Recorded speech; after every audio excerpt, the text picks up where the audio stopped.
টেবিলের উপর দাঁড়ানো এই ছবিটা দেখলাম ইদানিং বেশ ট্রেন্ডিংয়ে আছে, কিন্তু অনেকেই বুঝতে পারছেন এটা কিভাবে করতে হবে।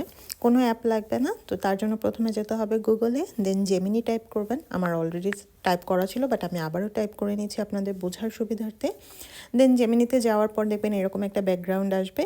দেন আস্ক জেমিনি যেখানে লেখা সেখানে প্লাস চিহ্নটাতে দিলে এরকম আপলোড ফাইলস আসবে, অথবা আপনি ক্যামেরা দিয়ে ইনস্ট্যান্ট ছবিও তুলে নিতে পারেন। তো আমি ফটো লাইব্রেরি থেকে একটা ছবি সিলেক্ট করে নিয়েছি। এখানে দাঁড়ানো ছবি হলে হচ্ছে বেস্ট রেজাল্ট পাবেন। তো সেখানে হচ্ছে গিয়ে আপনি এরকম একটা লেখা দিবেন যে আপনি কীরকম ছবি চাচ্ছেন বা কী চাচ্ছেন, সেই অনুযায়ী ওরা সেটাকে কাস্টমাইজ করবে।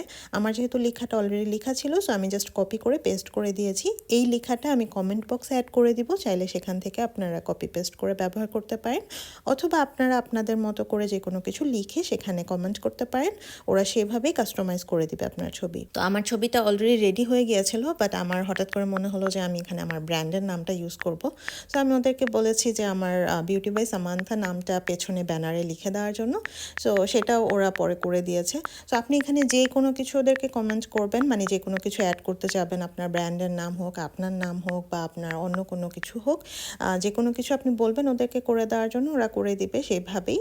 আর লেখাটা হচ্ছে আমি কমেন্ট বক্সে দিয়ে দিব, সেখান থেকে আপনারা কপি পেস্ট করে নিতে পারেন। খুবই সহজ, কোনো অ্যাপ লাগবে না, কিছুই লাগবে না, জাস্ট গুগলে যাবেন, এটা রেডি।